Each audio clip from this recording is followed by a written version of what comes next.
इस वीडियो में हम जानेंगे स्पिलवे के बारे में और इसके टाइप्स भी समझेंगे। सबसे पहले तो स्पिलवे होता क्या है?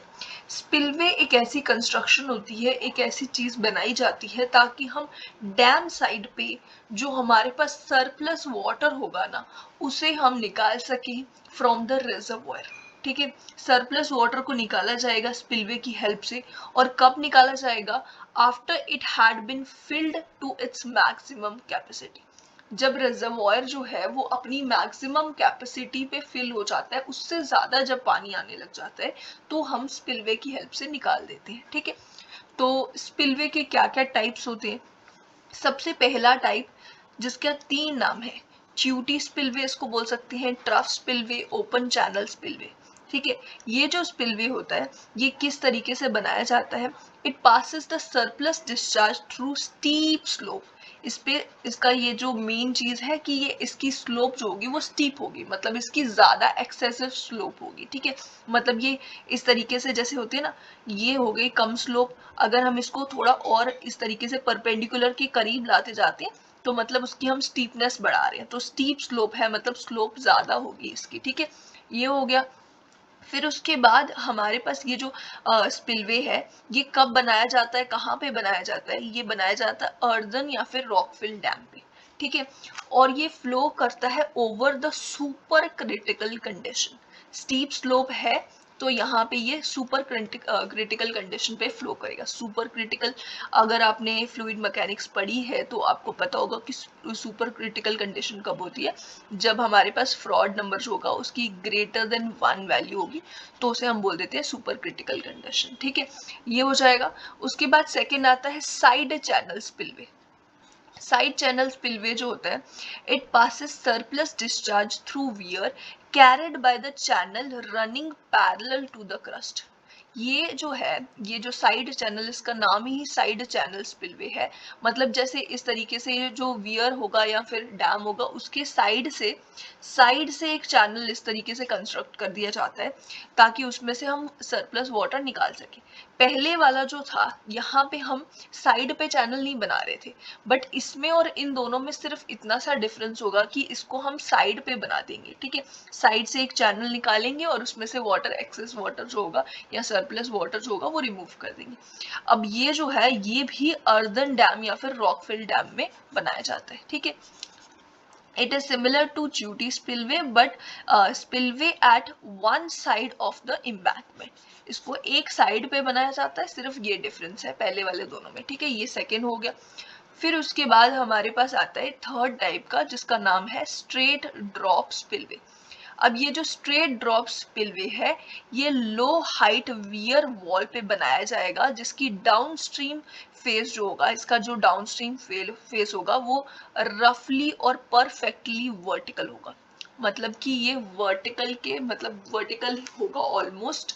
ये इस तरीके से आप देख सकते हो, ये जो इसका डाउनस्ट्रीम एंड है, यहाँ पे आपको ये पूरा वर्टिकल इस तरीके से दिख रहा है। ऑलमोस्ट इसको हमने वर्टिकल रखना है। अब ये वर्टिकल रखने से क्या होगा?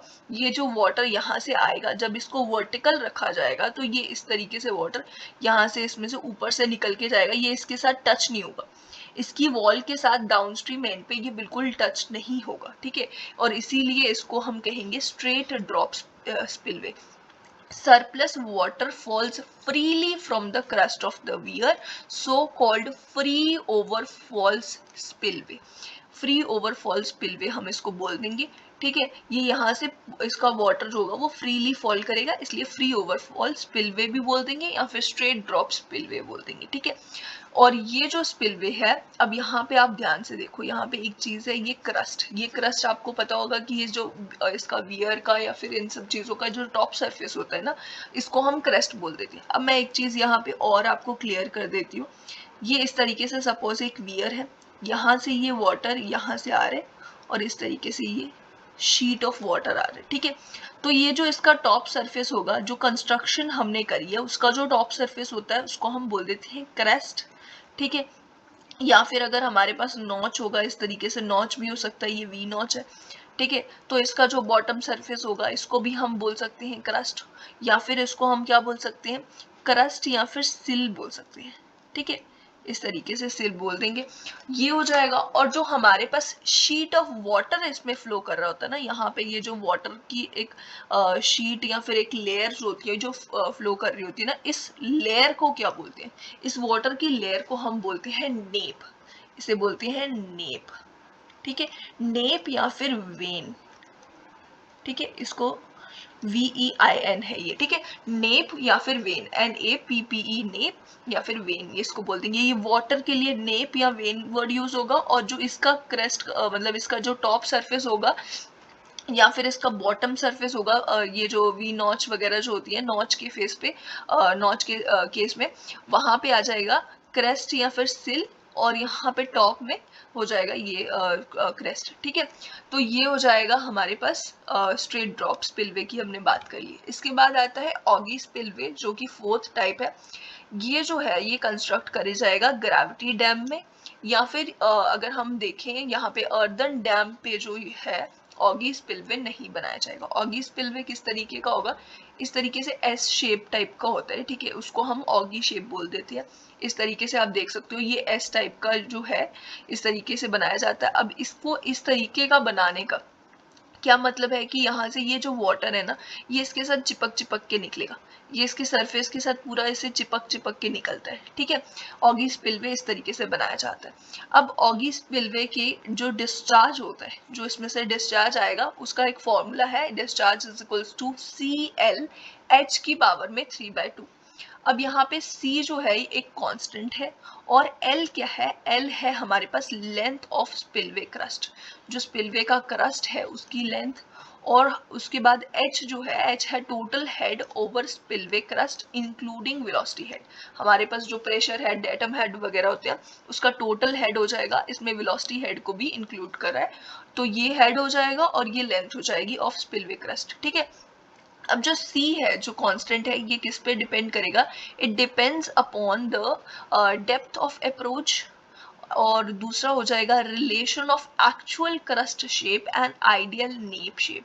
अब आपको पता है कि नेप क्या होता है, नेप होता है जो ये वाटर यहाँ पे इसके ऊपर से निकल के जा रहा है, इस वाटर की जो शेप होगी, ठीक है, इसकी शेप और जो क्रस्ट की शेप होगी, यहाँ पे ये जो क्रस्ट की शेप होगी, इसकी बीच का जो रिलेशन होगा उस पर भी डिपेंड करेगी, और C की वैल्यू और किसके ऊपर डिपेंड करेगी, डेप्थ ऑफ द अप्रोच, और उसके साथ अपस्ट्रीम फेस स्लोप, फिर डाउनस्ट्रीम सबमर्जेंस, और इसकी वैल्यू कहाँ से कहाँ तक होगी, 2.1 से लेके 2.5 तक होगी। ठीक है, ये हो जाता है ऑगी स्पिलवे। इसके बाद ये लास्ट स्पिलवे है जो कि हो जाएगा शाफ्ट स्पिलवे।